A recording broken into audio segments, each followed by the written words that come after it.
Hello दोस्तों। हम पढ़ रहे हैं प्लांट मॉर्फोलॉजी। आज पढ़ेंगे प्लांट मॉर्फोलॉजी का रूट पार्ट नंबर 3। पिछले जो पार्ट नहीं देखे हैं तो पहले आप रूट के पार्ट नंबर 1 और पार्ट नंबर 2 देखिए, उसके बाद में ये तीसरा वीडियो देखिए। इसके अंदर आप अपन रूट नंबर पार्ट 3 के अंदर सबसे पहले sucking roots and haustorial roots and parasitic roots के बारे में स्टडी करेंगे।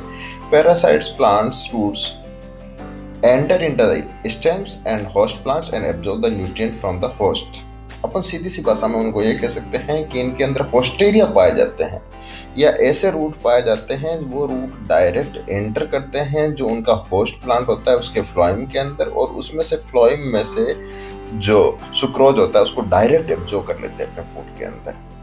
ये पैरासाइट है, जैसे एक इंसान के बॉडी के अंदर पाए जाने वाले पैरासाइट होते हैं, जैसे मैं अपन एस्केरिस की बात करते हैं या टीनिया सोलियम की बात करते हैं, वैसा ही ये प्लांट सेम प्लांट के फ्लोएम वाले पार्ट के अंदर जाता है और वहां से ही फूड का एब्जॉर्ब कर लेता है, इसीलिए इसको पैरासाइटिक प्लांट बोलते हैं। और वो रूट होता है वही इसका काम करता है, उसको सकिंग रूट्स बोलते हैं या होस्टेरियल रूट्स बोलते हैं या पैरासाइटिक रूट्स बोलते हैं। ये डेंड्रोपोथ है, कैस्क्यूटा और विस्कम में पाया जाता है। जो आपको यहाँ डायग्राम दिखाया गया है, ये नीचे वाला, ये जो येलो कलर का आपको दिखाई दे रहा है, ये डायग्राम कैस्क्यूटा का है जिसको अम्बर बेल बोला जाता है, और ये दूसरा डायग्राम आपको इधर दिखाई दे रहा है विस्कम का डायग्राम है। दोनों ही पैरासाइटिक प्लांट्स हैं, इनके एग्जांपल आपको याद होने चाहिए। डेंड्रोपेथो भी पैरासाइटिक प्लांट्स हैं। ये सारे पैरासाइटिक प्लांट्स कई बार पूछे भी गए हैं पीएमटी के एग्जाम में।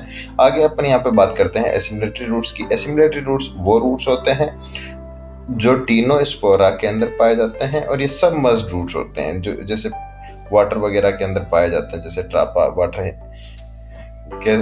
कैस्टनट होता है जिसके अंदर, और ये ग्रीन कलर के होते हैं, इसीलिए फूड सिंथेसिस करने के अंदर मेन इंपॉर्टेंट रोल प्ले करते हैं। सीधी सी सिंपल भाषा में अपन कह सकते हैं कि इनके अंदर क्लोरोप्लास्ट पाया जाता है, और क्लोरोप्लास्ट होता है जो फूड सिंथेसिस के अंदर मेन इंपॉर्टेंट रोल प्ले करता है।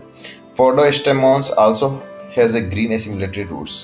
पोडोस्टेमोन्स भी ग्रीन एसिमिलेटरी रूट की तरह पार्टिसिपेट करता है। अपन यहाँ पे हाइग्रोस्कोपिक रूट्स की बात करते हैं। हाइग्रोस्कोपिक का मतलब होता है जो मॉइस्चर एब्जॉर्ब करने वाले रूट, जो एपिफाइट्स होते हैं, जो किसी प्लांट्स के ऊपर वाले पार्ट्स में पाए जाते हैं, बाहर पाए जाते हैं ये रूट्स, और ये जनरली क्या करते हैं, मॉइस्चर जो एटमॉस्फेयर में होते हैं वो एब्जॉर्ब करते हैं। ये ऑर्चिड और बेंडा के अंदर पाए जाते हैं। ये हमेशा याद कर लीजिए, इनमें से क्वेश्चन आता है ऑर्चिड और बेंडा के अंदर। ये आपको डायग्राम से दिखाई दे ही गया होगा। ये रूट किस टाइप के होते हैं, ग्रीन कलर के इसीलिए होते हैं, और ये ग्रीन कलर के तो होते ही हैं, साथ के अंदर मॉइस्चर एब्जॉर्ब करने का भी इंपॉर्टेंट रोल प्ले करते हैं। यहाँ पे अपन फंक्शन ऑफ रूट की बात करते हैं, रूट की क्या क्या फंक्शन है।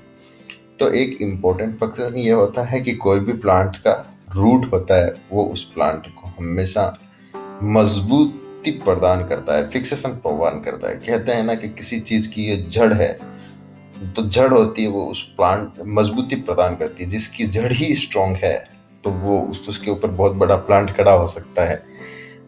दूसरी बात अपन यहाँ पे absorption of water and minerals की करते हैं। तो रूट होते हैं, वो रूट के अंदर अपन अभी थोड़ी देर पहले देखा था लेक्चर नंबर 1 के अंदर के जो मिनरल्स होते हैं, जो रूट हेयर होते हैं, वो मिनरल्स और वाटर को एब्जॉर्ब करने का काम करते हैं। रूट हेयर यूनिसेलुलर टाइप के हेयर लाइक स्ट्रक्चर होती है जिनके द्वारा यहाँ से वाटर और मिनरल का एब्जॉर्प्शन होता है, और वो रूट के थ्रू जाइलम तक जाता है, और जाइलम प्लांट के डिफरेंट पार्ट्स के अंदर पूरे वाटर को डिस्ट्रीब्यूट कर देता है। तीसरी बात यहाँ पे स्टोरेज ऑफ फूड्स।